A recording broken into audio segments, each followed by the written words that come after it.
Good morning sa lahat ng mga nakikinig ngayon. Andito na naman itong si Sister Brenda ninyo upang magpapatutuo sa salita ng katotohanan na walang iba na ating pag-asa kundi si Jesus Christ lamang. Marami ngayon ang gulo-gulo na ng mundo natin dahil sa iba't ibang relihiyon at sa iba't ibang mga pangalan na itinuturo nila. Katulad na lang ang Panginoong Hesukristo pinapalitan ng ibang pangalan na Jehovah. Tapos ito po yun ang nakakatakot dahil sila ang tumupad sa hula ni Jeremiah sa chapter 8 verse 8 na anong talino ang nasa inyo na pinapalitan ng inyong mga dagang na eskriba ang mga nakasulat sa kasulatan, ang aking salita. Pinapalitan, binabago. Tingnan mo ngayon, ang Biblia, magbasa ka sa King James at saka sa Magandang Balita, ibang-iba. Marami pang iniipit yung verse sa Mateo 23, 14, wala yun. Di ba? Inaalis. Sa Biblia, may batas na bawal dumagdag, bawal kulangan. Tingnan mo itong mga tagasalin, inaayon nila sa kanilang salita at sa palagay nila sila natatamaan doon sa Mateo 23:14, inalis. Nandoon yung verses 14 pero yung nilalaman wala doon, di ba? Kasi sila ang natatamaan doon. Alam nila sila yung natatamaan. Kaya inaalis nila yon. Kaya tingnan niyo po mga kapatid, ang gulo-gulo ngayon ng mundo. Laganap ang kasamaan sa daming mga ngaral na naturingan sila ay tulad ng manggagamot. Pero anong sabi? Kung sila nga'y tunay ng mga sugo, bakit kailangan mawasak ang aking bayan? Di ba? Bakit hindi nila pagaling ang sugat ng aking bayan? Di ba? Laganap ang kasamaan. Yun ang sabi doon sa Mateo 24 na dahil sa maraming pagbango ng mga bulaang propeta, lumaganap ang kasamaan. Di ba? Kaliwa kanan ngayon ang mga simbahan, ang mga church. Pero bakit laganap ang kasamaan? Nag-aagawan pa kung sinong itinayo ni Kristo. Mga kapatid, magsuri-suri po tayo ng mabuti. Kung si Kristo po ang nagtayo ng isang relihiyon, nakatala po yan sa kanyang listahan na nasa Biblia. Dahil yung mga salita niya at ang itinayo niya ay nakatala, nakalista. Di ba? Katulad na lang niyang magparehistro ka doon sa Security Exchange Commission. Di ba nilalagay mo yung pangalan mo at ang pangalan ng relihiyon mo? Di ba? Ganon din ang Panginoong Hesukristo, nakalagay ang pangalan niya sa Biblia at ang itinayo niya walang iba kundi iglesia lang. Iglesia lang ang itinayo niya. Kung bakit tinawag iglesia ng Diyos, dahil ang Diyos ang nagtayo. Kung bakit tinawag ng isang verses doon sa Roma 16:16 na iglesia ni Kristo, mga iglesia ni Kristo, dahil katawan ni Kristo yon at siya yung ulo. Di ba? Hindi po yun relihiyon na mag-aangkin ng isang tao lang, kundi sa lahat ng mga tinawag na nakipag-isa kay Kristo ay tunay yung iglesia. At ang opisyal na pangalan doon ay iglesia lang talaga. Wala kang ibang mabasa dyan sa kasulatan. Yun ay listahan ng mga katotohanan nga tinayo ni Kristo nga iglesia. At ang doktrina doon, sa kay Kristo lahat. Tingnan nyo yung mangaral si Kristo. Siya mismo ang sundan nyo na yapak. Kasi yung una nangaral. Magmula doon sa Mateo 4:17, sabi niya, managsisi kayo, kay malapit na ang kaharian ng Diyos. Di ba? Nang utusan niya ang kanyang mga apostoles sa Mateo 24:14. At ipangaral sa buong mundo ang ebanghelyo tungkol sa kaharian bilang patutuo sa lahat ng bansa. Sa kadarating ang wakas, di ba? Ebanghelyo tungkol sa kaharian. At sino yung ebanghelyo na ito? Na tungkol sa kaharian niya, no, di ba? Yung sinabi naman doon ni Apostol Pablo sa Roma chapter 1 verse 16, hindi ko kinahihiya ang ebanghelyo. Dahil ito ang kapangyarihan ng Diyos sa ikaliligtas ng mga sumampalataya. Ang hanap po natin mga kapatid is ang kaligtasan.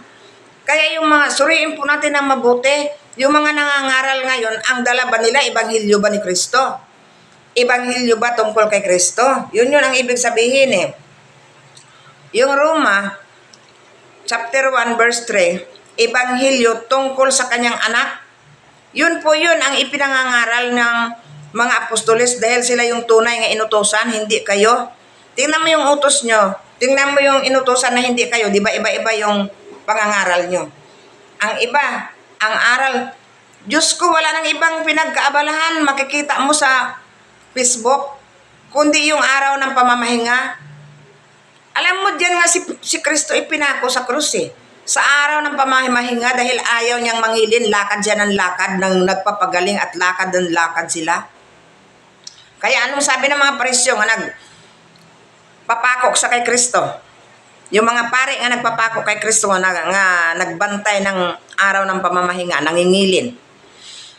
Kung yan ay mula sa Diyos, dapat sinusunod niya ang kautusan ni Moises. Dahil ang kautusan ni Moises ay galing sa Diyos. O di ba? Kaya titingnan po natin ng mabuti mga kapatid. Dahil si Kristo ngayon nangangaral ng bagong tipan.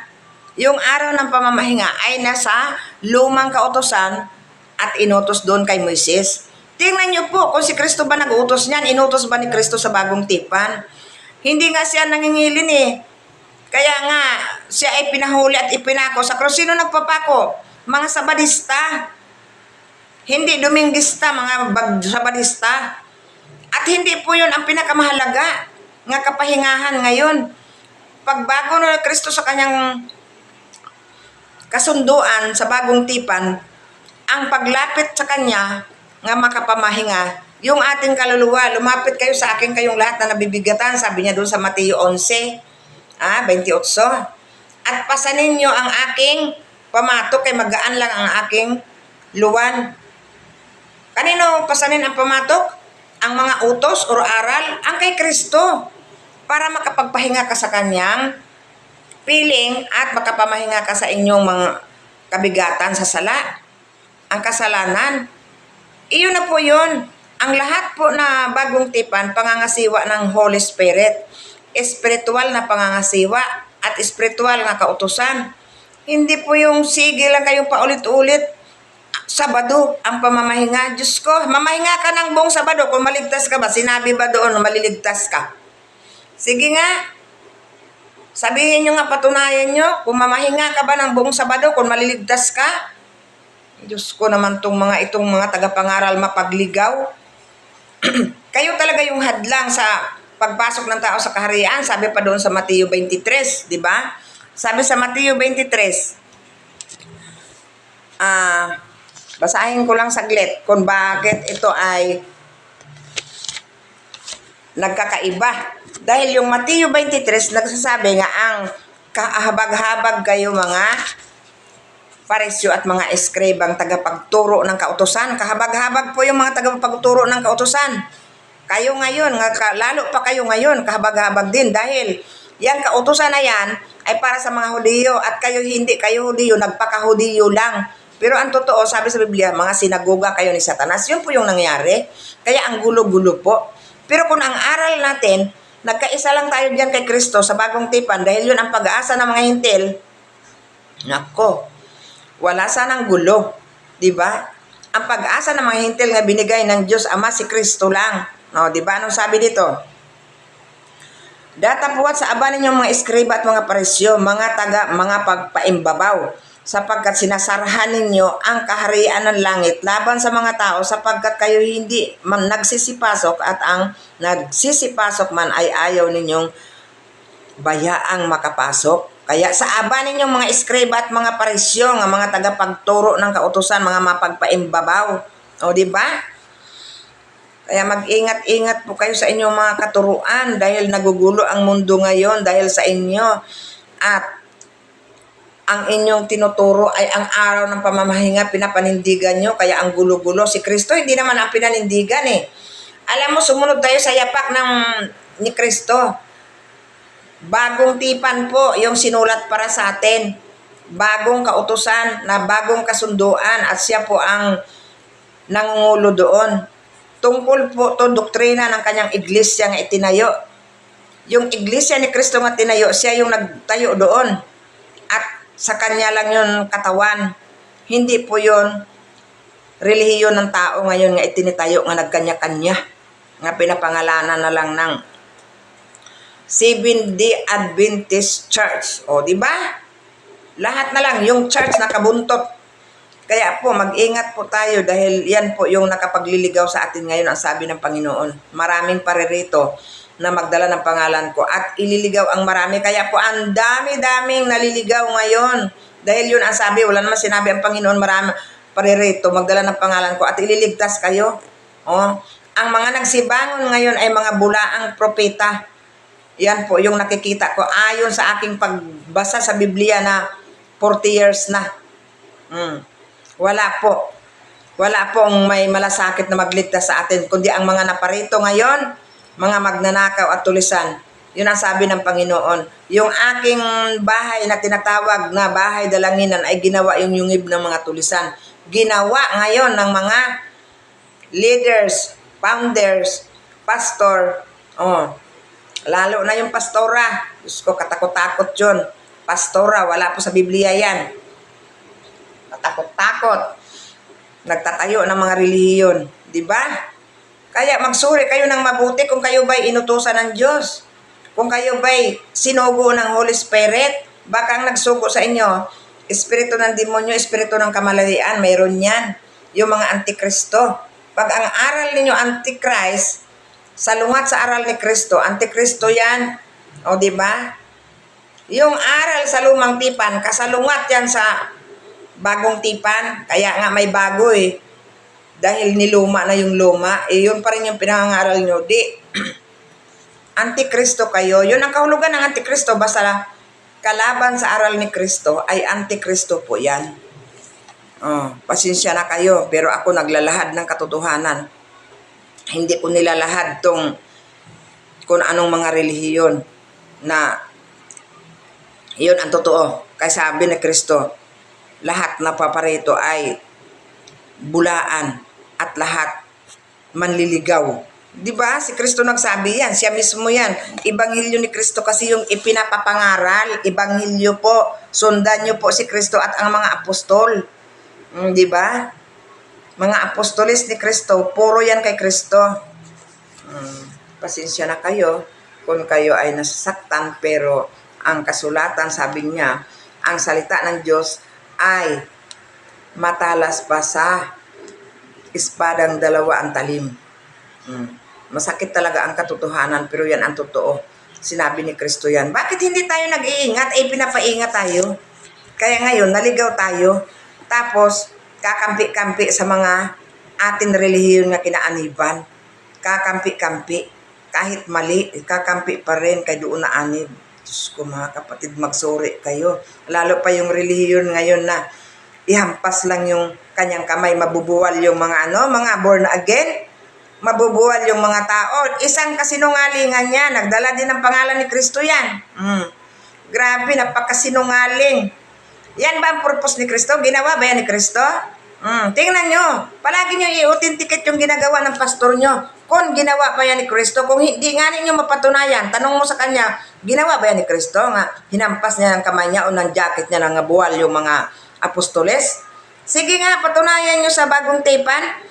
Kung hindi niya mapasagot ang inyong mga tanong at mapatunayan, lumayas na kayo dyan dahil iyan ay isang bulaan nga na hulaan na ng Panginoon. At ang pinaka-purpose yan, manakmal ng inyong bulsa. Yun ang purpose eh. Kasi naparito sila upang manakmal, sabi sa Matthew 7:15. Kaya wala ni isa nga eh. Sabi niya nga eh, maraming paririto magdala ng pangalan ko at iligaw ang marami. Isa lang ang tunay doon. Yung iglesia lang itinayo ni Kristo na mga apostoles ang nagpatuloy. Si Pablo huling tinawag maging apostol, pero hindi si Pablo nagtayo ng ibang relihiyon. Pumasok pa rin siya doon sa tinayo na ni Kristo. Anong sabi? Anong sabi doon sa ni Kristo sa Juan? Ako ang pintuan ng mga tupa. Ang pumasok sa akin ay maliligtas. O di ba? Ang pumasok sa kanya. Hindi pumasok sa relihiyon. Hindi kayo maliligtas kung sa relihiyon kayo pumasok eh. Kay Kristo tayo papasok. Saan tayo papunta? Pumasok tayo, sabi niya, Paano tayo makapasok? Ito pala ang tanong, paano makapasok? Makapasok ka sa pamamagitan ng pananampalataya, sabi doon sa Roma chapter 5 verse 2. Saan papunta pag nakapasok ka na? Papunta sa biyaya na ipinangangaral niya. Ngayon ikaw pag nakapasok ka, ang ipinangangaral mo hindi naman biyaya, kundi tungkol sa kautusan, tungkol sa mga Sabado, tungkol sa mga pagkain. Diyos ko, maling-mali po yan.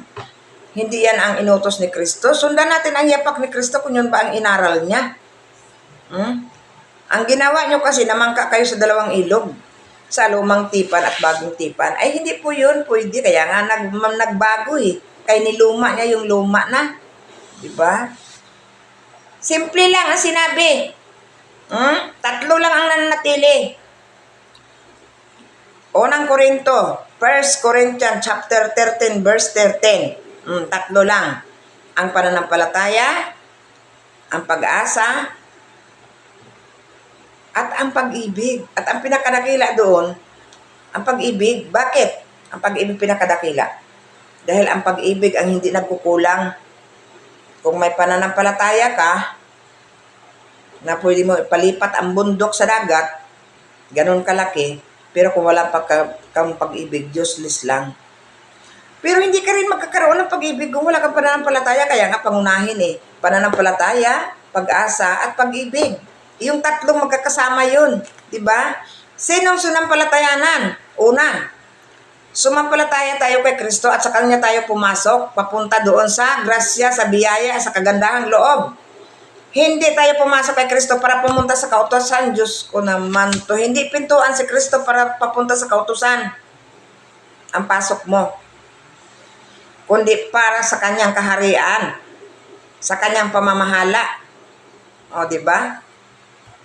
Kaya doon po, maligaw, nagpapasalamat ako sa Diyos na itong lahat binuksan sa akin ng Panginoon.